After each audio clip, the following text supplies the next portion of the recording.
அனைவருக்கும் வணக்கம்.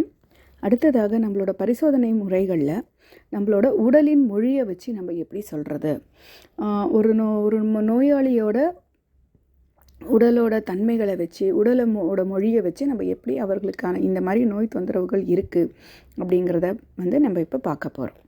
ஸோ இதில் என்ன பண்ணுதுன்னா, பிரபஞ்சத்தோட இந்த பேராற்றலை வச்சு தான் இந்த எல்லா உயிர்களுமே இங்கே இருக்குது, இயங்குகுது. அதாவது பிரபஞ்சத்தோட அண்டத்தில் உள்ளது பிண்டத்தில் அப்படின்னு சொல்லுவோம். வெளியே பிரபஞ்சத்தில் இருக்கக்கூடிய விஷயங்கள் தான் நம்ம உடலுக்குள்ளேயும் இருக்குது. பிரபஞ்சத்தில் இருக்கக்கூடிய அத்தனை ஆற்றல்களோட ஒரு சிறு தொகுப்பாக தான், இல்லை ஒரு சிறு பகுதியாகத்தான் நம்ம உடலுமே இருக்குது. இது ஆணித்தரமான கருத்து, இதற்கு மாற்று கருத்தே கிடையாது. அப்படி பார்க்கும்போது நம்மளுடைய புற சூழலை சரியான பாதையில் வகுத்து அதற்கேற்ப ஒரு தட்பவெட்ப சூழ்நிலையை உருவாக்கி உயிரினங்கள் மகிழ்ச்சியான ஒரு சூழலில் வாழ்வதற்காகத்தான் இந்த அற்புதமான உலகானது இயற்கையினால் படைக்கப்பட்டுள்ளது. இந்த பேராற்றலை நம்ம உணராவிட்டாலும் இயற்கையின் அற்புத படைப்புகளை பயன்படுத்திக்கிட்டு இந்த நுட்பமான கலையினை ஐந்தறிவுக்கு உட்பட்ட உயிரினங்கள் நல்லாவே தெரிஞ்சு வச்சுருக்காங்க. ஐந்தறிவுக்கும் அப்பாற்பட்ட அறிவாற்றலை உடைய மனிதன் இந்த பூமியில் வாழும் அனைத்து ஜீவராசிகளின் மன உடலுக்கான ஒருங்கிணைப்பாக திகழ்கின்றான். இந்த இயற்கை பேராற்றலை தாங்கிய பல நுட்ப கருவியாக மனித உடல் இருக்குது. அது மட்டும் இல்லாமல் அண்டத்தினையே தனக்கும் மிகப்பெரிய தத்துவங்களாக கொண்டவன் மனிதன் ஒருவனே. அதாவது அண்டத்தில் என்னெல்லாம் இருக்கோ அதெல்லாம் இவனுடைய பிண்டத்திலும் இருக்குது. மனிதன் மாத்திரமே இயற்கையின் நுண்ணிய அசைவுகளை ஆராய்ந்து அறியும் அறிவோடு படைக்கப்பட்டிருக்கிறான். அவனால் மட்டும்தான் இந்த விஷயங்களை புரிஞ்சிக்க முடியும். பிரபஞ்ச பேராற்றலை உள்ளடக்கிய இந்த மனித உடல் பல உன்னதமான செயல் நுணுக்கங்களுடன் படைக்கப்பட்டுள்ளது. இவற்றுக்குள்ள அக உறுப்புகளில் ஏற்படும் மாற்றங்கள் எல்லாமே வெளிப்புற உணர்வு உறுப்புகளால் வெளிப்படுத்தப்படுகின்றன. இவற்றில் முக்கியமாக கண், காது, மூக்கு, நாக்கு, தோல், வாய், உதடு இந்த உறுப்புகளில் உண்டாகக்கூடிய மாற்றங்கள் நோயறிதல் அப்படிங்கிற விஷயத்தில் மிக முக்கிய பங்கு வகிக்கிறது. இந்த நாக்கின் நுனிப்பகுதி இருதயத்தோடும் நாக்கின் நடுப்பகுதி நுரையீரலோடும் நடுப்பகுதிக்கும் நாக்கிற்கும் இடைப்பட்ட பகுதி இரைப்பை மற்றும் மண்ணீரலோடும் நாக்கு உட்பகுதி சிறுநீரகத்தோடும் நாக்கின் பக்கவாட்டு இரு ஓரங்கள் கல்லீரல் மற்றும் பித்தப்பை ஆகிய உறுப்புகளோடும் தொடர்புடையதாக இருக்கிறது. அதாவது நம்ம என்ன பண்ணுறோம், மனிதனோட உடலில் இருக்கிற இந்த உறுப்புகளை பற்றி பார்த்து நோயறிதல் தெரிந்து கொள்கிறோம் இல்லையா? அதில் முதலாவதாக நாக்கு. இந்த நாக்கோட டயக்னாசிஸ், இந்த நாக்கோட தன்மையை பார்த்தே அதனுடைய அமைப்பு, உருவம் அதெல்லாம் பார்த்து அதில் சிவந்திருக்கா, தடிச்சிருக்கா, பற்கள் தடம் வந்திருக்கா, இந்த மாதிரி பல விஷயங்களை பார்த்தே ஒரு மனிதனுக்கான நோயறிதல் அப்படிங்கிற ஒரு விஷயம் இங்கே இருக்குது. இதுக்கு டங் ரிஃப்ளெக்ஸாலஜி அப்படின்னு சொல்லுவாங்க. அந்த பேரில், அதாவது நாக்கினோட நம் உடலுக்கான உள் உறுப்புகளோட அந்த தன்மையானது நம்மளை நாக்கிலேயே கூட வெளிப்படும். இதில் சிறந்து நீங்கள் இருந்தீங்கன்னா அந்த நாக்கை மட்டுமே வச்சு கூட ஒருத்தருக்கான நோயை நம்ம கண்டுபிடிக்கலாம். அதன்படி நாக்கோட நுனிப்பகுதியானது இருதயத்தோட தொடர்பில் இருக்குது. நாக்கோட நடுப்பகுதி நுரையீரலோடு இருக்குது. நடுப்பகுதிக்கும் நாக்கிற்கும் இடைப்பட்ட பகுதியாக இருக்கு இல்லையா, அது இரைப்பைக்கும் மண்ணீரலோடும் தொடர்புடையதாக இருக்குது. நாக்கின் உட்பக்க பகுதி சிறுநீரகத்தோட தொடர்பு இருக்குது. நாக்கோட பக்கவாட்டில் இருக்கிற இரு ஓரங்கள் கல்லீரல் மற்றும் பித்தப்பை ஆகிய உறுப்புகளோட தொடர்பில் இருக்குது. ஸோ இந்த நாக்கில் ஏற்பட்டுள்ள நிற மாற்றங்கள் எந்தெந்த உடல் உறுப்புகள் பாதிக்கப்பட்டுள்ளது அப்படிங்கிறத தெளிவு பண்ணுது. இந்த நாக்கில் எந்தெந்த பகுதி எந்தெந்த உறுப்புகளோட தொடர்பு கொண்டு இருக்குங்கிறத நம்ம தெளிவாக தெரிஞ்சு வச்சுக்கிட்டோம்னா நாக்கில் ஏற்படக்கூடிய மாற்றங்கள் எந்த இடத்துல மாற்றம் இருக்குது, எந்த மாதிரியான மாற்றம் இருக்குது, நிறம் இருக்கா, தடிமன் இருக்கா, புண்ணாகி இருக்கா, இந்த மாதிரி விஷயங்களை நம்ம தெரிஞ்சுக்கிட்டோம் அப்படின்னா எந்த பகுதி பாதிக்கப்பட்டிருக்குங்கிறத புரிஞ்சுக்கிறதுக்கு நமக்கு வசதியாக இருக்கும். ஸோ நாக்கின் நிறம் நல்ல சிவப்பாக மாறி இருந்தால் இருதயம், பெரிகார்டியம், சிறுகுடல், மூவெப்ப குழி முதலான நெருப்பு பூதம் சார்ந்த உறுப்புகளில் பாதிப்பு ஏற்பட்டுள்ளது அப்படின்னு நம்ம எடுத்துக்கணும். நாக்கினோட பகுதி வெள்ளையாக இருக்குது, நாக்கு வெள்ளையாக இருக்குது அப்படின்னா நுரையீரல், பெருங்குடல் முதலான காற்று பூத உறுப்புகளில் பாதிப்பு. இதே நாக்கினுடைய நிறம் பச்சை நிறமாக இருந்தால் ஆகாய உறுப்புகளான கல்லீரல் மற்றும் பித்தப்பையில் பாதிப்பு. மஞ்சள் நிறமாக இருந்தால் மண்ணீரல் மற்றும் இரைப்பை முதலான மண்பூத உறுப்புகளில் பாதிப்பு. இதே நாக்கின் நிறம் கருமையாக இருந்தால் நீர்பூதங்களான சிறுநீரகம், சிறுநீர்ப்பை ஆகியவற்றில் பாதிப்பு எனவும் நம்ம அறிந்து கொள்ளலாம்.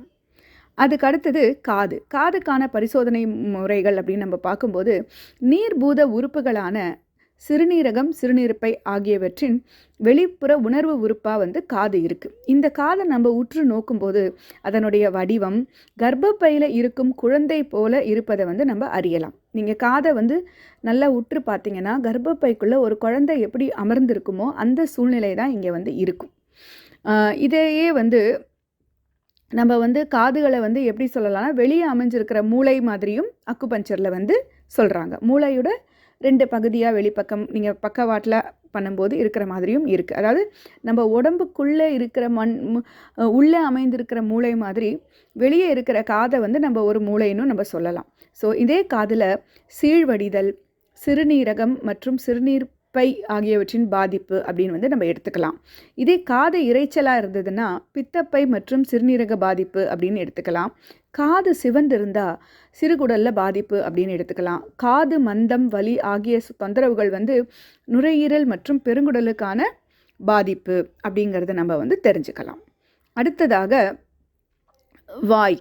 இந்த இரைப்பையோட வெளிப்புற உணர்வு உறுப்பாக வாய் இருக்குது.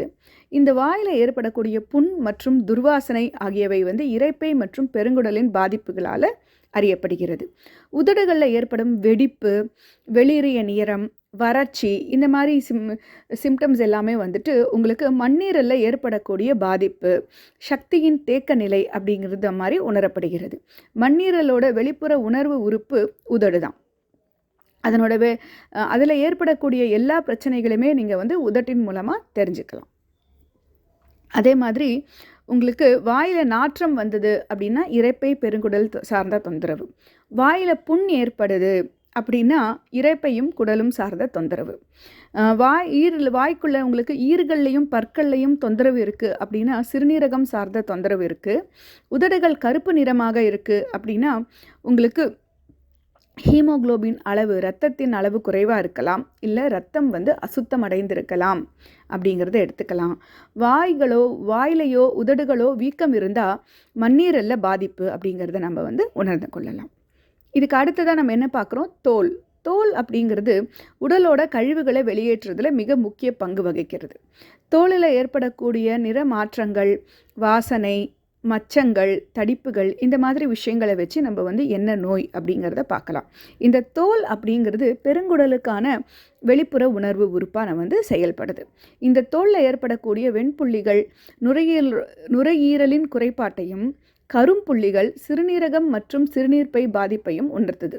சிவந்து அரிப்பை உண்டாக்கக்கூடிய தன்மை சிறுகுடல் குறைபாட்டை சொல்லுது.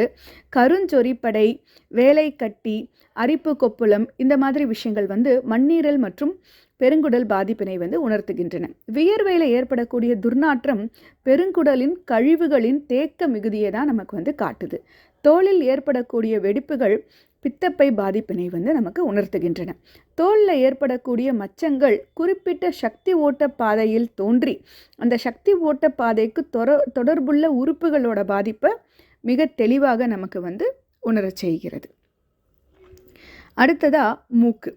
இந்த மூக்கு காற்று பூத உறுப்புகளுக்கான இதில் நுரையீரலுக்கான வெளிப்புற உணர்வு உறுப்பாக செயல்படுது. ஸோ மூக்கில் ஏற்படக்கூடிய நிற வேறுபாடுகள், கருப்பு புள்ளிகள், வெடிப்புகளை வைத்து என்ன நோய் அப்படிங்கிறத நம்ம தெரிஞ்சுக்கலாம். ஸோ மூக்கின் மேலே உண்டாகும் வியர்வையின் மூலம் நுரையீரலின் பிராண சக்தி குறைவினையும், நுனி மூக்கில் ஏற்படக்கூடிய அரிப்பு மற்றும் நிறமாற்றம் அப்படிங்கிற விஷயங்கள் மூலமாக கல்லீரல் குறைபாட்டினையும் நம்ம தெரிஞ்சுக்கலாம். மூக்குக்குள்ளே ஏற்படக்கூடிய புண்ணு, மூக்குக்கு மேலே ஏற்படக்கூடிய சொறி இது எல்லாமே பெருங்குடலுக்கான பாதிப்பை நமக்கு காட்டுது. மூக்கில் ரத்தம் வடிதல் மண்ணீரல் குறைபாட்டை காட்டுது. மூக்கில் சளி மற்றும் நீர் வடிதல் போன்ற குறிகளால் நுரையீரலுக்கான பாதிப்பு அறியப்படுகிறது. மூக்கில் வியர்க்கும் அறிகுறி சிறுநீரகத்தில் பிராணசக்தி மிகவும் குறைந்து சிறுநீரக செயல் இழப்பை வெகு நாட்களுக்கு முன்பே தெளிவு செஞ்சிடுது. இது நாம் ஞாபகம் வச்சுக்கிட்டோம்னா நுரையீரல் மற்றும் சிறுநீரகம் சார்ந்த தொந்தரவுகளை நம்ம வந்து வெகு சுலபமாக கண்டுபிடிச்சிடலாம். அடுத்ததாக கண் அப்படிங்கிறது வந்து ஆகாய பூதத்துக்கான பித்தப்பை மற்றும் கல்லீரலுக்கான வெளிப்புற உணர்வு உறுப்பாக செயல்படுது. ஸோ கண்ணை பார்த்து நம்ம நோய் எறிதல் அப்படின்னு பார்க்கும்போது அலோபதி, சித்தா, அக்குபஞ்சர் அப்படின்ற எந்த விதமான மருத்துவம் எடுத்தாலும் எல்லாருமே வந்து கண்களை வந்து நோயை காட்டக்கூடிய ஒரு சிறந்த கண்ணாடியா அப்படின்னே பார்க்குறாங்க. அந்த கண்ணாடி மாதிரியாகவே அது வந்து நமக்கு செயல்படுது. ஒவ்வொரு உறுப்புக்கும் ஒவ்வொரு இடம் அப்படின்னு கருவிழியில் வந்து முழுவதுமே உங்களுக்கு பிரிச்சிருக்கு. எப்படி நாக்குக்குள்ளே எந்தெந்த உறுப்புகள் எங்கெங்கே இருக்குதுன்னு பார்த்தோமோ அதே மாதிரி கண்ணுக்குள்ளேயும் வந்து ஐ ரிஃப்ளெக்ஸாலஜி, இரிடியாலஜின்னு சொல்லுவாங்க. இதுவும் ஒரு வகையான மருத்துவ முறை. கண்ணோட அந்த கருவிழிக்குள்ளே உங்களுக்கு எந்த பகுதி பாதிப்பு இருந்தாலும் உங்களால் வந்துட்டு அந்த பகுதியில் ஏற்படக்கூடிய மாற்றத்தின் மூலமாக நம்மளால் கண்டுபிடிக்க முடியும். இதே வந்து கருவிழியோட ஒவ்வொரு பகுதியிலையும் தெரியக்கூடிய குறியீடுகள் என்ன பண்ணுதுன்னா அதை வைத்து உங்கள் உடலில் எந்த பகுதியில் பாதிப்பு இருக்குது மற்றும் அதனுடைய தீவிரத்தன்மையும் வந்து நம்ம தெரிஞ்சுக்கிறோம். ஸோ உடலில் புற்றுநோய் உட்பட பல்வேறு நோய்களுக்கான அறிகுறிகள் வெளியே தெரிய தாமதமாகும். ஆனால் இந்த மாதிரி நோய்களை கூட கண்கள் மூலமாக முன்கூட்டையே தெரிஞ்சுக்கிட்டா நம்ம வந்து சிகிச்சை தர முடியும். கருவிழியில் ஊசி போன்ற அடையாளம் இருந்தால் அது எந்த உறுப்புக்கான பகுதியில் இருக்குது அப்படிங்கிறத பார்த்தா அங்கே புற்றுநோய் இருக்கிறது அப்படிங்கிறத உறுதிப்படுத்தி கொள்ளலாம். ஏதோ ஒரு உறுப்பில் வந்து அறுவை சிகிச்சை செய்து கொண்டு இருந்தாங்க அப்படின்னா அந்த கருவிழியில் அந்த உறுப்புக்கான பகுதி கருவிழியில் உங்களுக்கு எப்படி இருக்கும்னா நிரந்தரமான கருப்பு புள்ளிகள் வந்து அங்கே தோன்றிடும். உதாரணமாக கருப்பை நீக்கம், வால் அறுவை, அதாவது குடல்வால் அறுவை சிகிச்சை, இந்த மாதிரி குறிகள் எல்லாம் நீங்கள் பார்க்கும்போது கருவிழியில் அதற்கான இடங்களை நீங்கள் பார்த்தீங்கன்னா கருமையான மச்சம் வந்து அங்கே உங்களுக்கு பகுதி வந்து தோன்றியிருக்கும். அதை வச்சு நம்ம கன்ஃபார்ம் பண்ணிக்கலாம். கருவிழியில் எந்த பகுதியில் முத்து மாலை மாதிரி தோற்றம் இருக்கோ அந்த பகுதிக்கான உறுப்புகளில் நிணநீருக்கான பிரச்சனை உள்ளது அப்படிங்கிறத தெரிஞ்சுக்கலாம். கருவிழியில் நட்சத்திர குறியீடுகள் இருந்தால் நரம்பு மண்டல பாதிப்பு அப்படின்னு நம்ம தெரிஞ்சுக்கலாம். இதே மாதிரி மூச்சிறப்பு, தலைவலி, முதுகுவலி, இருதய கோளாறுகள், சிறுநீரக கோளாறுகள், இப்படி எதுவாக இருந்தாலும், அதாவது தோல் கோளாறுகள், இரத்த குறைபாடுகள், இந்த மாதிரி எந்த மாதிரியான கோளாறுகள் இருந்தாலும் கண்களை வச்சு அதில் தெரியக்கூடிய வெவ்வேறு அறிகுறிகளை வைத்தே நம்ம வந்து தெரிஞ்சுக்கலாம். அதே மாதிரி கண்ணில் எரிச்சல், சிவத்தல், வலி இந்த மாதிரி விஷயங்கள் இருந்தால் அது வந்து கல்லீரலுக்கும் பித்தப்பைக்குமான தொந்தரவு வந்து நமக்கு காட்டுது. அதே மாதிரி ஒவ்வொரு இடத்துலையும் இருக்கக்கூடிய உறுப்பு ஒரு குறியீடுகளும் வந்து உங்களுக்கு ஒரு உறுப்பை வந்து உணர்த்தும். ஆஸ்துமா சார்ந்த தொந்தரவு இருப்பவங்களுக்கு நுரையீரல் சார்ந்த இடத்துல வந்து நீங்கள் தெரிஞ்சுக்கலாம். கர்ப்பப்பை சார்ந்த தொந்தரவு உள்ளவங்க அந்த பகுதியை வந்து நீங்கள் சிறுநீரகம் மற்றும் சிறுநீர்ப்பைக்கான விஷயமாக நம்ம வந்து தெரிஞ்சுக்கலாம். இதே மாதிரி ஆங்கில மருத்துவத்தில் நோய் அறிதல், டயக்னாசிஸ் அப்படிங்கிற விஷயத்தை எதெல்லாம் பார்த்து பண்ணுறாங்கன்னா நீர், விந்து, மலம், இரத்தம், சளி இதையெல்லாம் பரிசோதிக்கிறாங்க. அதுக்கப்புறம் எக்ஸ்ரே அப்படிங்கக்கூடிய ஒரு விஷயம் எடுக்கிறாங்க. எம்ஆர்ஐ ஸ்கேன், சிடி ஸ்கேன், அப்போது இந்த மாதிரி உபகரணங்கள் மூலமாகவும் வந்து தெரிஞ்சுக்கிறாங்க. அதே மாதிரி இருதயத்தோட செயல்பாட்டினை இருதயமானி ஸ்டெத்தஸ்கோப் மூலமாகவும் எலக்ட்ரோ கார்டியோகிராம் மூலமாகவும் தெரிஞ்சுக்கிறாங்க. நுரையீரல்களோட செயல்பாட்டு திறனை வந்து அறிய ஸ்பைரோமீட்டர் நாடி பரிசோதனை பண்ணுறாங்க. கண், நகம் இதையெல்லாம் வந்து உற்று நோக்கி அதனுடைய தன்மை, வடிவம், கோடுகள், பளபளப்புன்னு பல விஷயங்களை வச்சு அதை பார்த்தும் நோய் அறிதல் விஷயத்தை வந்து ஒரு முன்கூட்டியே வரக்கூடிய நோய்களையும் அறிந்து கொள்கிறாங்க. இப்போ இருக்கிற நோயினுடைய தன்மையும் அறிஞ்சு கொள்கிறாங்க. இது வந்து என்ன பண்ணுதுன்னா நமக்கு வந்துட்டு சிகிச்சை வந்து சிறப்பாக சரியான சிகிச்சை அளிக்கிறதுக்கு வந்து உதவியாக இருக்குது. நன்றி.